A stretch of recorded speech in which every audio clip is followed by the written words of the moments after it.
Hello, you're watching the Great Canadian Bagel here, and today we have another Canada federal election forecast video. But before I begin, I'd like to shout out all my channel members. I really appreciate the support you guys give the channel, and you make a lot of this possible. So if you guys want to support the work I do here, help make it easier to keep doing this, help improve my quality of work, then by all means go into the link in the description below and press that join button. Every little bit helps and is quite appreciated. But if you cannot afford to do that, I understand. Just do your regular YouTube things, like, share, subscribe, and comment below. With no further ado, let us begin. So it's been a bit since the last Canada update, about a month. And not too much has happened. In fact, I was actually waffling on whether I should make this video or not. But then, as of the day I record this, some interesting things had popped up. Specifically, some things that are interestingly correlating some stuff. So I'll start with the basics, and then I'll go into the more interesting stuff. Things really aren't moving too much. There's some movement here or there. Brampton moved back a little to the Liberals. Some of the suburbs and rural areas got a little more conservative. Lake Champlain flipped Bloc. Like there's some movement, but there's not a ton. Now, one thing I did change based off the BC election that just occurred. Now, we also have federal data that kind of suggests this, but we only have one federal pollster that's regularly providing us detailed racial data on vote behavior, unlike the US where most pollsters will do it. So I'm not currently including that in my model, mostly because if I do it, I'm basically just going off of what Main Screen is saying, and Main Street's a good pollster. I just don't like having one pollster as the only firm doing it. That makes sense. If we had 2 or 3, I would do it, but 1, it's a little light. Also, the more demographic profiles you add, the less it matters per se. But in this particular instance, I did do a little weighting changes because, as we saw in the BC election, which I'll come more into the postmortem when I do that, Surrey area, where there's a lot of South Asians, swung more conservative, and the very,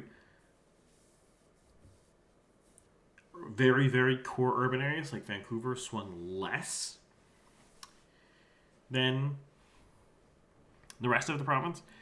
So I tweaked a little bit. I made it so the Conservatives are a little weaker in the city of Vancouver / Burnaby area, and I made them a little stronger in the Surrey area where that big dynamic swing happened. Is it going to be identical to the provincial numbers? No, of course not. But I also didn't make it so it swung as hard. I just put a little slight bias in there. I do this every now and then because you see these patterns between province and federal, which they do generally follow. Most voters, I would say like 60-70% of voters will vote Conservative provincially and Conservative federally, or Liberal provincially and Liberal federally, or NDP provincially or NDP federally. You only get a few circumstances like BC, where there is no Liberal party, where you start seeing some more wonkiness where, like, say, half the BC NDP might vote Liberal, but half might vote NDP kind of shtick. So that is an interesting thing that's occurred, but it's not really a big deal. The main thing I'm noticing here, and you can kind of see this now, there's a huge wrinkle, huge asterisk on this. I don't particularly like high recency bias.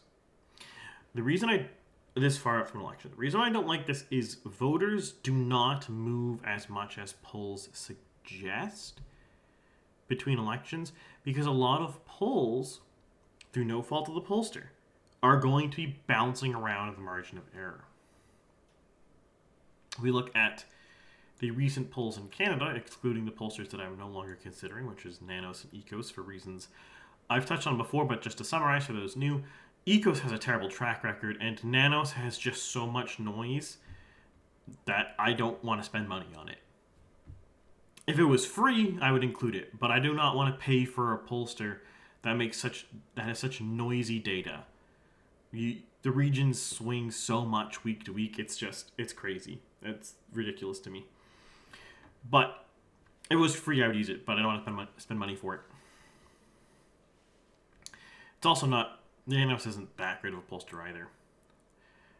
But you start seeing pollsters like Leger, I think I should pronounce it actually, because people have been getting mad at me for pronouncing it wrong. Abacus, to a lesser extent. Angus Reid, to a lesser extent. You're starting to see like an interesting little trend here. And it's not necessarily going through the top lines. It's not the most obvious thing right now. But I think there is some softening of the NDP vote vis-a-vis the Liberal vote. Is it going to stay that way? Is this a permanent thing? Is this a temporary thing? I'm not really sure. But if you look here, this November 5th Abacus poll, the Liberals have a 2-point lead over the NDP, 22 to 20. We go all the way back to, say, early September. It's like 22 to 18. So that's a 4-point gap. But you go right in the middle here. Which one is it? I'm forgetting which poll it is. Maybe I'm confusing pollsters. It's like 22-19. So like it narrowed and then it's expanded a little bit. Is that going through anywhere? I'm not really sure, but if you go plug it into the aggregates here, there's actually a very big difference here. Like the actual individual polls don't look very big. But I plug into my model and I do some forecasting, which I do this every now and then with really high recency bias. And whereas back in September, when Singh had like just pulled out of the deal with the Liberals, was acting tougher, it looked like he was starting to turn things around. He was going to start trending upwards, and that was going to start doing something. Maybe he was going to do better. But now it's looking like the opposite. Now it's looking like he's slipping and the trajectory is going the opposite way. And if things continue, he will continue to do worse. And for this, I have done some forecasting, like I always do. So here's what the numbers say. So if we go all the way back to September 16th, since then, in my normal modeling, the way I normally do things, the way I normally like to have things set up, with the recency bias, I like to default this far out from an election, the NDP has been stuck at 12 seats. The exact seats, I think, might have waffled a little bit, or maybe not actually, but it doesn't really matter. And their vote share has went up a little bit from 16.6 and now it's 17.1, but it slid the last 2 times I ran the numbers. But we're not talking anything huge here. But where the big difference comes in is if we go scroll over. So these numbers over here I have are with much higher recency bias. In fact, a very high recency bias. Like this is like the election is tomorrow level of recency bias. And these numbers are very different looking.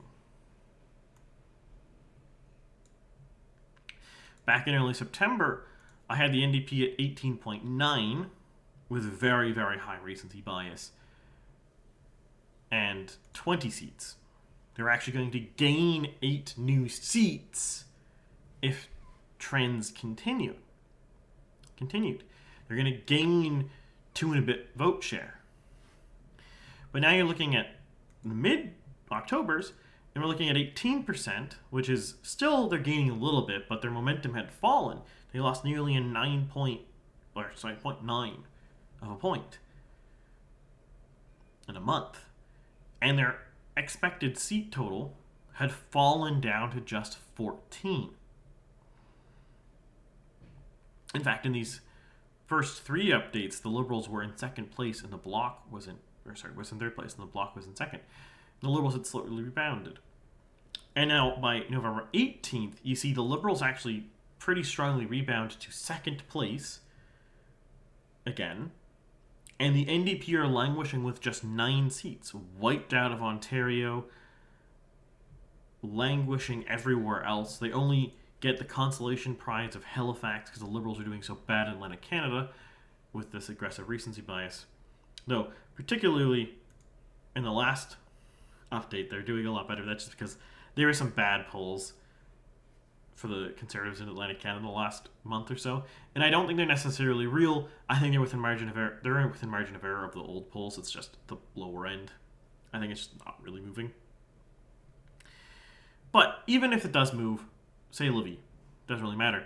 What matters here is the NDP. The NDP is now 16-7, which is, if you recall, going back over here, almost par with what they were doing back in September 16th in reality, but now this is the forecast going forward, and the forecast is below their current position. So the future forecast, if there's a very high recency bias and trends continue, is them to do worse. And just to explain how this works, with the high recency bias, the older polls are weighted less, so the new polls are weighted more. So if the new trend is real and continues, the NDP will sag more. And if the old trend was real, this will revert back to the mean. So back in early September, it looked like, hey, perhaps maybe Singh's changes are going to revitalize the NDP here and do something. But now we're looking at a different story in November, where things are terrible for the NDP. They're further behind the Liberals than they've been in months, and they're set to lose even more seats. And some of the seats they have still left in in Manitoba, and actually, yes, in BC, are fairly narrow. Really only Quebec, Alberta, and 2 of the seats in BC are like resoundingly safe. So these aren't great numbers for the NDP. These are pretty bad. So then you might ask yourselves, okay, is this real? Just because the polls are saying this trend is happening or might happen in the future, just because this data is happening, is that a real thing? Because I don't like high recency bias.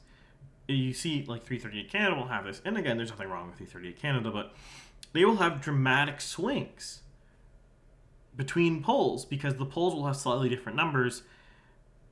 And if you interpolate off those slightly different numbers, you can get really big swings. Obviously, that's not happening, though, because the individual polls are all guessing around a certain actual real support value. And they're randomly wrong or right. So just because one poll is slightly more favorable for one party or another doesn't actually mean that's real. Now, if a lot of polls are like that, that does mean it's real, but my model also does then push up.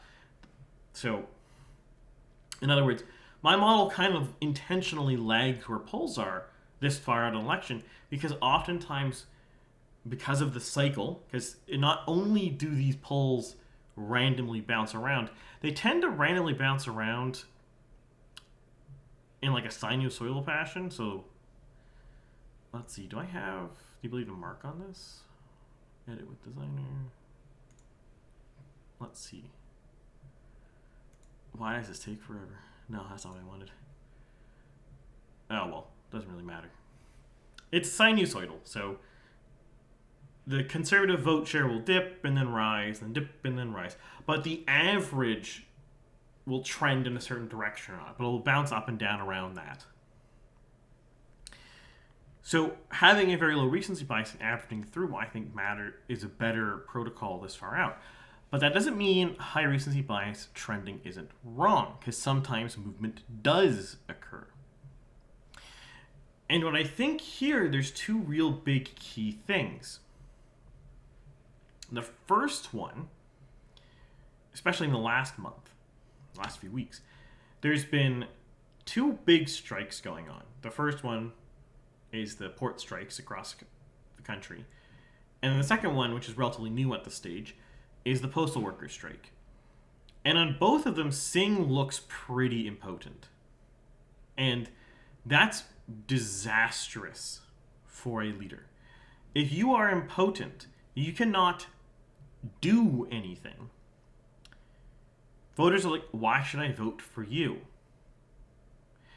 And Singh's impotent on these because what's happened is the Liberal government, for say the port workers, has brought in back-to-work legislation. And that's forcing, well, it's not full back-to-work legislation, but they're forcing an arbitration. So they're force-ending the strike and forcing an arbitration to occur. Obviously, union guys don't like that. They want the strike to go on to give them the most leverage for the negotiation. The arbitration is going to hurt their negotiating position. But Singh is just mad. He's saying, oh, how dare Trudeau do this? Trudeau shouldn't do this. This is bad. But then he doesn't do anything with it. There's no bite to his bark. He is just yelling impotently at Trudeau for doing something he doesn't like, which is pretty meaningless. No one cares about that. So all these port workers or the related industries like the maritime industry or other ones or other unionized industries are looking at this and saying, okay, but if we vote for the NDP, we get people who are pro-union who don't do anything. If we vote for the Liberals, we get people who are soft anti-union in the quote-unquote sense that they're putting arbitration and stuff. I don't think the Liberals are actually anti-union. And if we vote for the Conservatives, we get basically the same thing.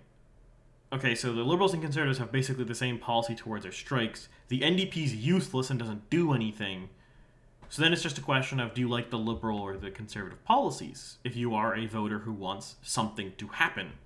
If you are discontent with the status quo, and your options are someone who doesn't do anything, and two people who can do something, you're going to vote for the two people who can do something.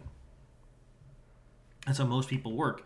That's one of the reasons why first past the post tends to converge into a two-party system.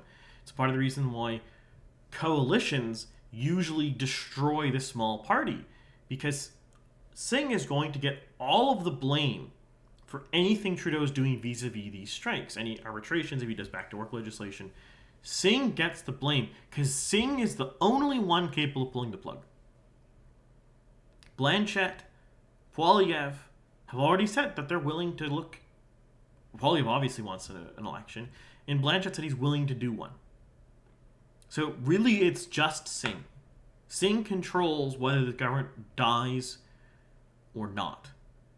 And when he sits there impotently and does nothing, it hurts the NDP. So that's the first one. But then the second one is a more vibes-based generalist order. But it's a combination of a lot of the problems that Canada has relaxed a little bit. And the Trudeau government is starting to take problems seriously. Now, I don't think either of these is really going to fix things for the Liberals. I don't think there is a path to minority anymore. If the Liberals were doing this, if this was happening in 2023, and we're looking at 1-2 whole years into Election Day, this might conspire in such a way that the Liberals could hold out a minority. But it's likely too little too late, though it might probably save the China. And what am I talking about? Well, the main one is what Trudeau's talking about in this video here. And just an aside, I hate this UI update for Twitter. This video he has here, which is on YouTube, you can also see it on his Twitter page, but it's also on his official YouTube. He is talking about changes the Liberals are making to immigration. Now, a lot of these changes have already occurred. They're cutting back student visas. They're cutting back temporary foreign worker requirements. They're trying to crack down on the fraud. They're starting to reduce permanent residence for 2025 with the goal of a little more than 20% reduction by 2020, the end of 2026. Next year, it should be something like 15% reduction. 15-ish. Like 100,000 is the goal to reduce next year. So these are big commitments because one of the biggest problems the Liberal portfolio has had is immigration. The immigration has caused a lot of stress on the healthcare system, the education system, the housing market, jobs. So coming in and fixing a lot of this stuff, or reducing a lot of this stuff, will help in the long run for a lot of issues. The housing crisis is one of the biggest ones that's killing the Liberals. And reducing pressure on housing is going to help. And some of these things are already helping right now. The cutback on foreign students and temporary foreign workers that is already in place means in some big cities across the country, such as Vancouver, rent increases are no longer climbing at double-digit percentage. Some of them, in some cities across the country, they're falling. Some, they're pretty close to inflation level. Turns out, supply and demand exists.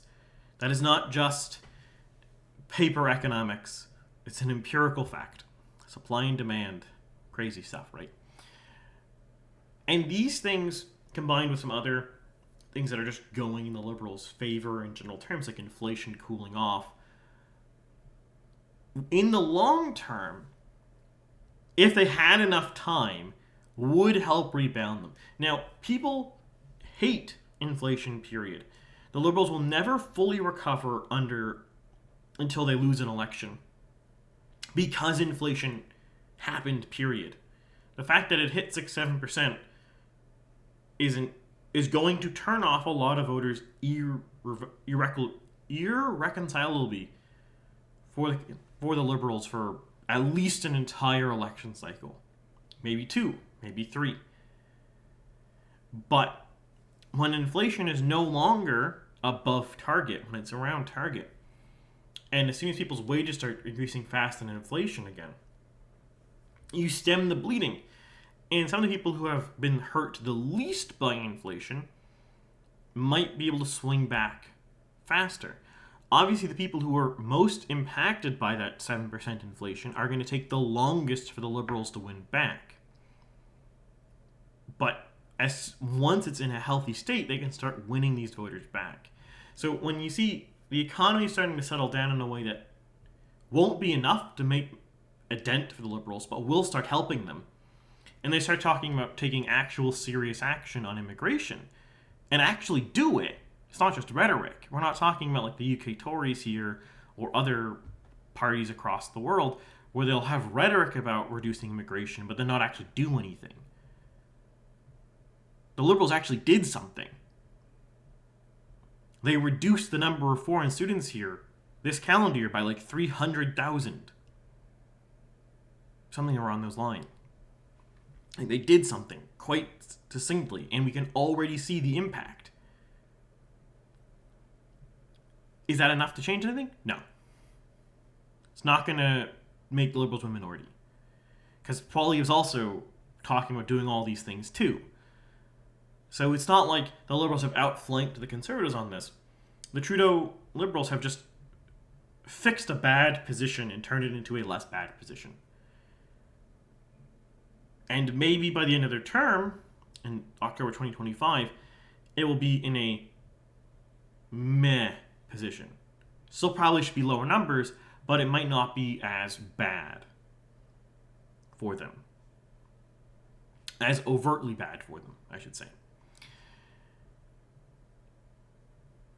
And this is bad for the NDP, because the thing I've been saying for a while now, and the thing I think is really key here, is at this stage, barring something crazy happening, Poilievre should win. There's really no path that should change this. Unless we're talking about somehow some magical thing happens and we see double-digit GDP growth, GDP per capita growth next year. Like, if the average person gets an 11% raise next year,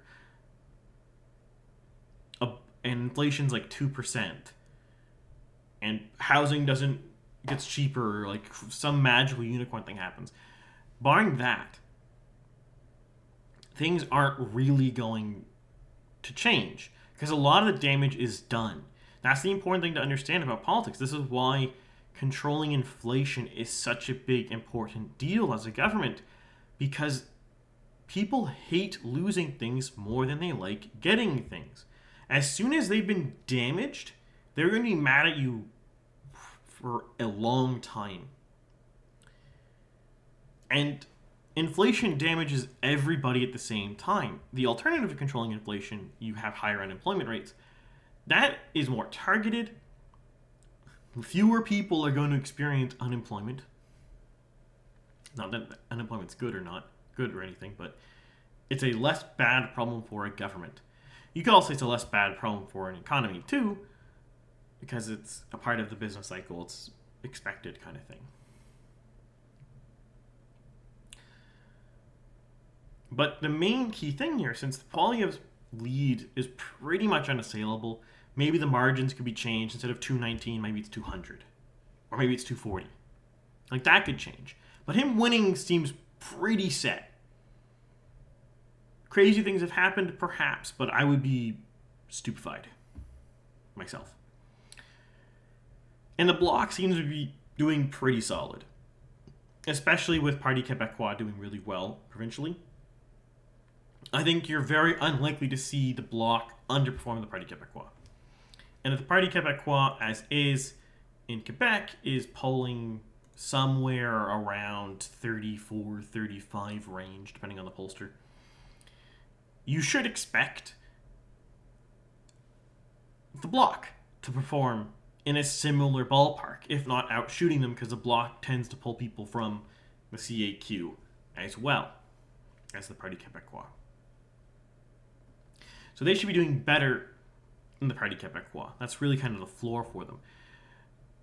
And again, that's what we see. That 8% there is 34.5 nationally. And the current, if you look at, I don't have an average myself right now, but let's say if we look at 338, 338 has the Parti Québécois around 34.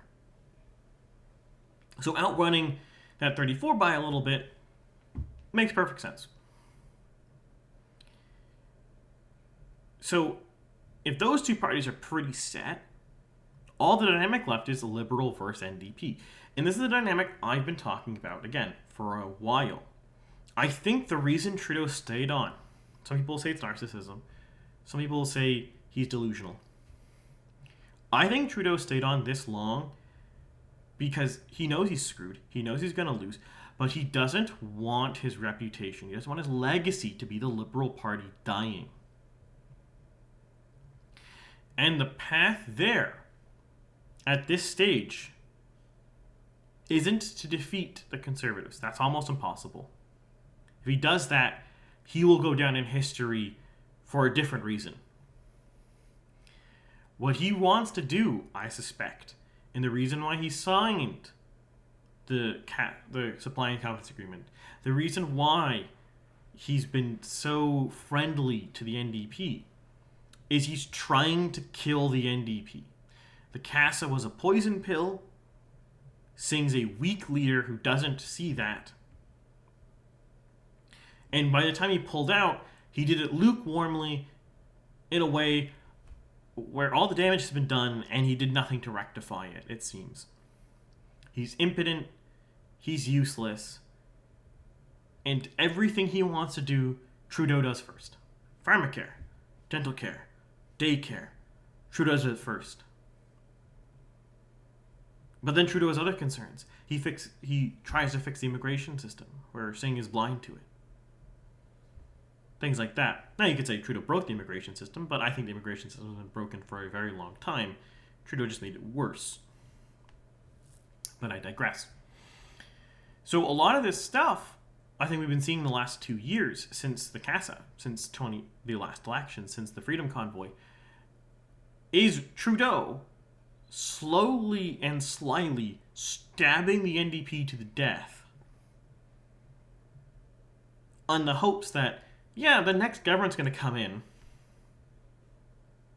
and it's probably going to be a conservative one, but the Liberals will be able to recover because there isn't going to be an NDP to fight me, to fight my successor.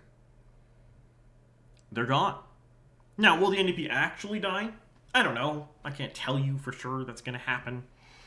But what I can tell you is, well, there's been a lot of hubbubaloo about how the Liberal Party's weak.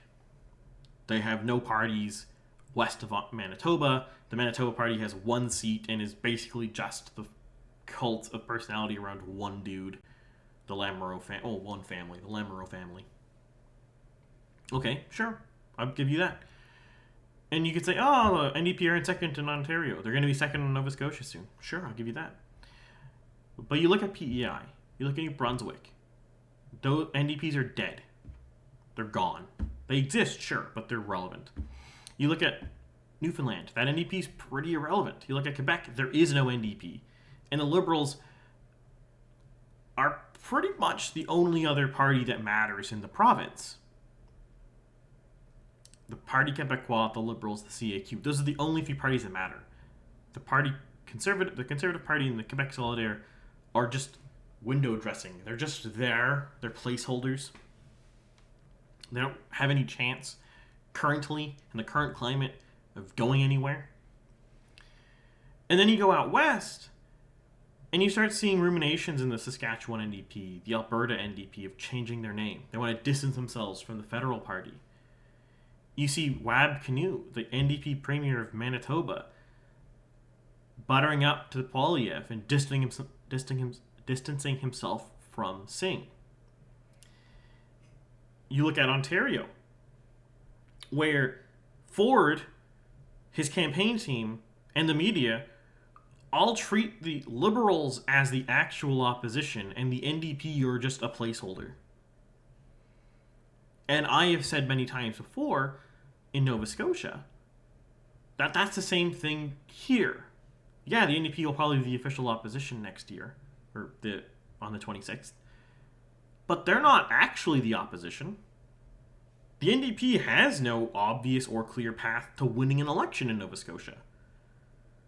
It would even in 2009, when the NDP did win an election in Nova Scotia, it was kind of like, the Great Recession happened, the economy sucks, and people panicked and went NDP, in a sense, under a much more moderate, much better leader than they currently have.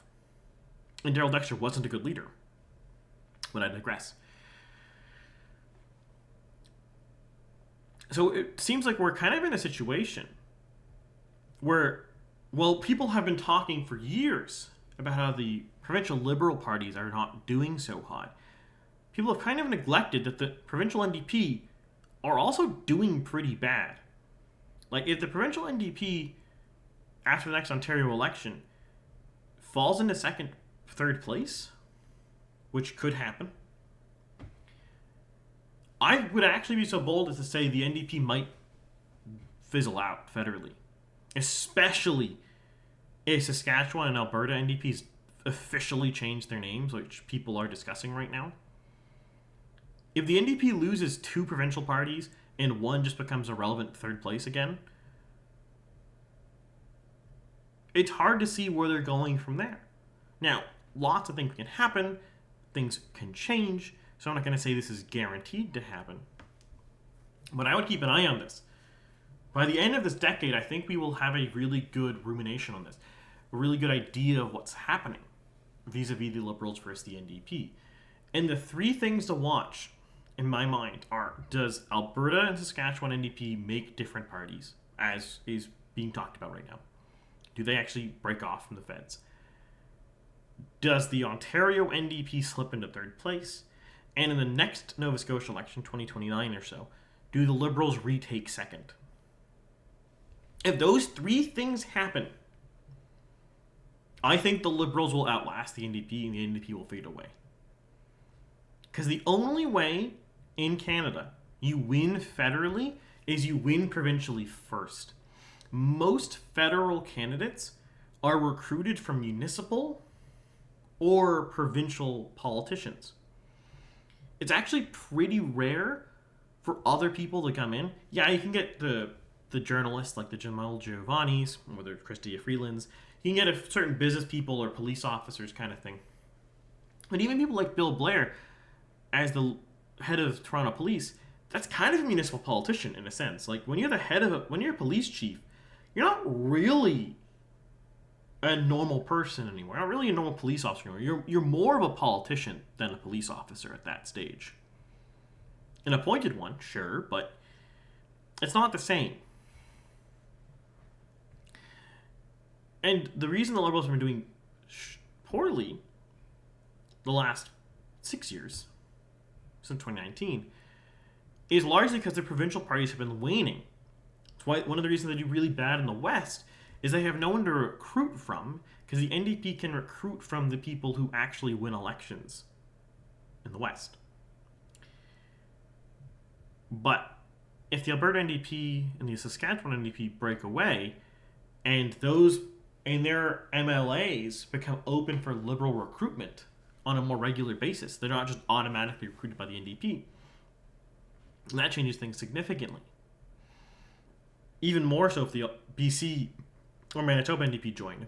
If those now the corollary though actually is if all 4 Western provinces NDP break off and make a new party, and so they revive the Cooperative Commonwealth Federation, then you just have a different challenge. You just get NDP 3.0. So that's another wrinkle. But to not drag this on too much longer, I don't think there's been some people saying as foregone conclusion, like when Trudeau's gone, the Liberals die.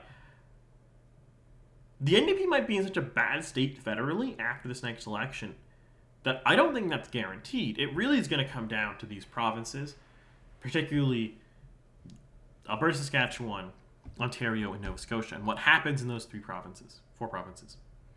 Because again, there's already 3 provinces with no NDP that matters, and 1 Newfoundland where the NDP's fairly marginal.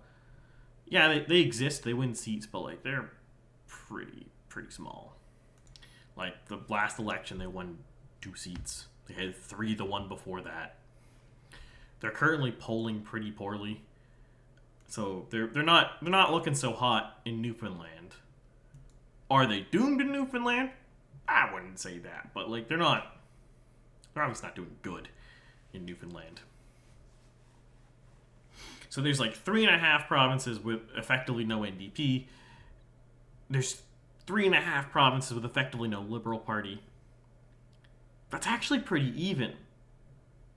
Especially once you consider that Quebec is obviously a much more populous province than Saskatchewan or Manitoba or Alberta.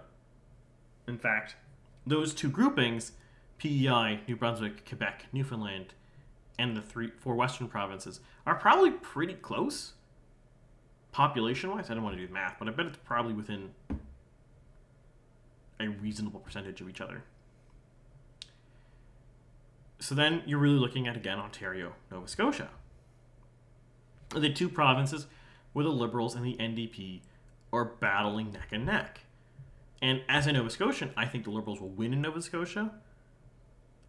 Ontario is harder to say. But it seems like Crombie actually has more energy to her than Styles. Styles seems to be basically rerunning the same playbook. So is she going to retake second place? Remains to be seen. But that is the thing to watch out for. With that, I bid you adieu, and I'll see you next time with something else.